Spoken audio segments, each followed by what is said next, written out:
ನಮ್ಮ ಮನೆ ಹತ್ರ ಮೀಟಿಂಗ್ ನಡೀತಾ ಇದೆ. ರಾತ್ರಿ ಯಾರೋ ತುಂಬ ಗಲಾಟೆ ಮಾಡಿದ್ರು. ಅದಕ್ಕೆ ಇಲ್ಲಿರೋರೆಲ್ಲ ಹೋಗಿ ನಿಂತ್ಕೊಂಡಿದ್ರು. ನಾನು ಹೋಗಲಿಲ್ಲ. ರಾತ್ರಿ 11 ಗಂಟೆಯಲ್ಲಿ. ಅದಕ್ಕೆ ಎಲ್ಲರೂ ನನ್ನ ಮೇಲೆ ಮುನಿಸ್ಕೊಂಡ್ಬಿಟ್ಟಿದ್ದಾರೆ. ರಾತ್ರಿನೇ ಹೇಳ್ತಾ ಇದ್ರು, ಇವರು ಎಷ್ಟು ಗಲಾಟೆ ಆದರೂ ಹೊರಗಡೆನೇ ಬರಲ್ಲ ಅಂತ ರಾತ್ರಿನೇ ಡಿಸ್ಕಷನ್ ಮಾಡ್ತಾಯಿದ್ರು. ನಾನು ಕೇಳಿಸ್ಕೊತಾ ಇದ್ದೆ. ಆ ಟಾಪಿಕ್ ಮೇಲೆ ಇವಾಗ ನಡೀತಾ ಇದೆ ಡಿಸ್ಕಷನ್. ಎಲ್ಲ ಗುಂಪು ಕಟ್ಕೊಂಡ್ಬಿಟ್ಟು ಈ ಡಿಸ್ಕಷನ್ಗೆ ಶುರು ಮಾಡಿದ್ದಾರೆ. ಇವಾಗ ಎಲ್ಲ ಮನೆಯಲ್ಲಿರೋ ಕೆಲಸ ಎಲ್ಲ ಮಾಡಿ ಆಚೆ ಬಂದಿದ್ದಾರೆ. ಎಲ್ಲ ಕೆಲಸ ಮುಗಿದೆ.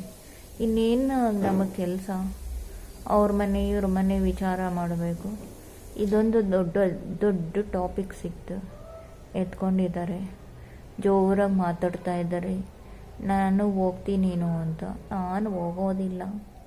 ಜೋರಾಗಿ ನನ್ನ ಕಿವಿಗೆ ಕೇಳಿಸ್ತಾ ಇದೆ. ಬಾಮ್ಮ ಬಾಮ್ಮ ಬಾಮ್ಮ ಅನ್ನೋ ಥರ ಮಾತಾಡ್ತಾ ಇದ್ದಾರೆ. ನಾನು ಹೋಗೋದಿಲ್ಲ. ರಾತ್ರಿ ಹೊತ್ತುಗಳಾದರೆ ನಮ್ಮ ಮನೆ ಹತ್ರ ಕೋಲಾಟಗಳು, ಜಗಳಗಳು ಶುರು ಮಾಡಿಬಿಡ್ತಾರೆ. ಅದು ಅವರ ದಿನನಿತ್ಯದ ದಿನಾಚರಣೆ ಆಗಿಬಿಟ್ಟಿದೆ. ನಾವೇನು ಮಾಡೋದು?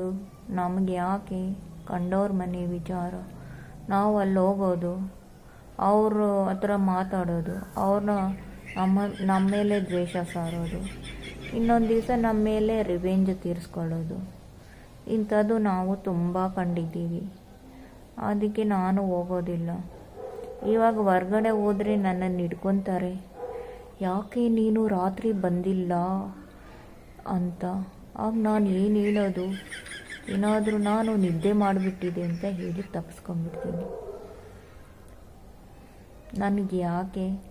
ರಾತ್ರಿ ನಾನು ಹೋಗಿದ್ರೆ ಆ ಜಗಳ ಆಡೋವ್ರ ಕೈಯಲ್ಲಿ ನನ್ನನ್ನು ಮುಂದಕ್ಕೆ ತಳ್ಳಿಬಿಟ್ಟು ಇವ್ರ ಹಿಂದೆ ನಿಂತ್ಕೊಂಡ್ಬಿಡೋರು.